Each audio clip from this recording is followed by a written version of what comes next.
Okay, so I apologize for being away for a couple days. It's just gonna get even crazier. I'm gonna be gone all this weekend, so there will be no videos post game. However, when I come back on Monday, before Monday's game, I will be doing a recap of the series that was against the Astros, and we'll be teeing up the series in the Bronx. So let's talk about this past couple games here. We talked about game one, obviously. Now let's talk about game two and game three.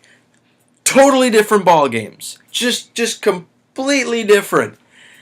Game two of the series, just a mess. Just an absolute mess. Marco Estrada did not look great. But neither did the bats. They were ice cold, could not hit with runners in scoring position at all. Bases loaded, nobody out. You gotta catch at least something in. They get a big old goose egg out of it. It was tough. It was just really tough to watch. And once again, Scott Feldman has a tough time. Goes 2 innings, giving up 6 hits, 4 runs. I mean, yikes. You know, he's had a real rough time. Brett Cecil continues to dominate, though, however. And that's very good. But you know what? Let's not talk about that game. Let's not even talk about it, because we know that was a mess, but we know what happened the next day. Blue Jays win 7-0.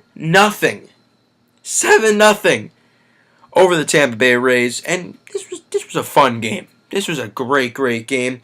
Blake Snell on the mound, the rookie, having a very good start to his season, but the Jays showed him quickly what big team, big hitters, what they can do to you. He goes 1 2/3, giving up 5 hits, 5 runs, but only 2 were earned. He walked 4. He just didn't look good. But the main blow of the ball game was in the first inning. Troy Tulowitzki, 3-run shot, just clearing the wall, giving the Jays an very early 3-0 lead, and they didn't look back from there. J-Hap had a tough first inning, but on that weird play at home from Logan Forsythe, why he didn't have a heads-up play, he gets thrown out. Could have been 1-0 Rays at the time. Instead, 0-0 gets out of the inning, and J-Hap just starts cruising from there on out. It was just a great ball game. Devin Travis, of course, singles home Darwin Barney, who gets a double. Finally, he gets a hit. That's his first in 18 at-bats. It's been a tough one for Darwin, but he got a good hit there, and he ended up scoring. Bases loaded, 2-out walk for Troy Tulowitzki, shows his composure, walks in a run. There he is, 4th RBI of the game right there. Oh, he wasn't done there? Yes he wasn't. Troy Tulowitzki singles. You see Edwin hoofing it around third, just gunning it home. Goes in without a tag. No slide, comes in nice and clean, good stuff. And Justin Smoke does Justin Smoke things. Goes 1 for 4, but he hits a home run. Fine with me, 7-0. J-Hap does phenomenal. Biagini's unreal. Jason Grilli continues to be an absolute stud. And Ryan Tepera has a clean 9th inning with a strikeout. Ball game, 7-0. Series win. That's fine with me. So, as of right now, which it is Friday morning, the Blue Jays are in first place by half a game. That's great to see. That's so good to see that the boys are back. And the Boston Red Sox, man, have they struggled over the past 2 games. They have had leads late in the ball game. Let's talk a little bit about that, because they have had really tough stretches, and then some really we're going to score 12 runs a game and not lose. Well, this time they had a 4-1 lead. Hear this: 4-1 in the 7th. Yankees put up a 5 spot, and then in the next inning put up a 3 spot. Just awful. Just atrocious. The next day, this is the very next day, they have a 2-1 lead. All right? 2-1 going into the 8th. They give up a 3 spot, 4-2, and that's how the ball game ends. So the Boston Red Sox have had 2 wins. They could have swept the Yankees easily, but then the bullpens imploded.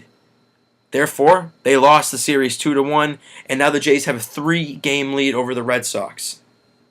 Things are just getting better. Let's just now that we've talked about them, and the Orioles lost 3 of 4 to the A's, so that's pretty crazy. Now let's talk about today throughout the weekend. Obviously, I can't talk post-game, so let's talk pre-game. So tonight's Francisco Lariano versus the right-hander, the rookie. He's the one that pitched against the Jays in Houston, and we couldn't do anything with them. Joe Musgrove, he's gone 11 and 1/3, so he must have started one of his next games and done fairly well. That's a winnable ball game, but you got to get on this rookie early. I mean, you have to. So Boston's playing the Diamondbacks. Dang it. Who are the Orioles playing? San Fran. So that's possible good stuff for us if you want to say that. So tomorrow, Colin McHugh is facing Aaron Sanchez, and Sanchez needs to bounce back after his last start. He had a rough one.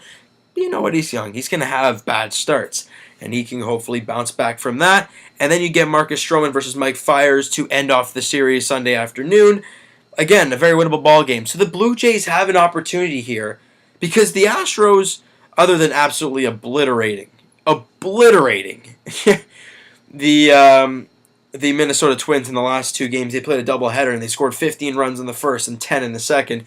But nonetheless, you're playing the Twins. It's going to happen. They've won 3 in a row. Still 4-6 in their last 10. Still not playing great. And they're coming into Toronto, where it's a hostile environment, I would say. And they're playing a team that's been playing good ball and is now in first place. So if the Jays can either A, win the series or maybe bring out the brooms, who knows? Nonetheless, the Jays have a good chance of winning the series and possibly even sweeping it. Because getting a sweep here, oh my goodness, it's so beautiful if we could. Nonetheless, one game at a time. Joe Musgrove, Francisco Lariano tonight, 7:07 first pitch. Let's get a good win to start off the series. So that's going to do it for this video. If you liked it, hit that thumbs up button. And if you really liked it and you love seeing more of these videos, hit that subscribe button because you'll be seeing plenty of them. Once again, you will not be getting videos post-game for the next 3 for this Houston series. But when I come back on Monday, you will get a 3-game recap of every single game. I will look at the highlights. I will watch them. And we'll talk about them. And then we'll be up to date. And then we'll most likely be doing 1 game, post-game, things like that. Back to normal. But we'll talk to you guys Monday afternoon about hopefully a series win, maybe even a series sweep. That would be very nice. We'll talk to you guys then.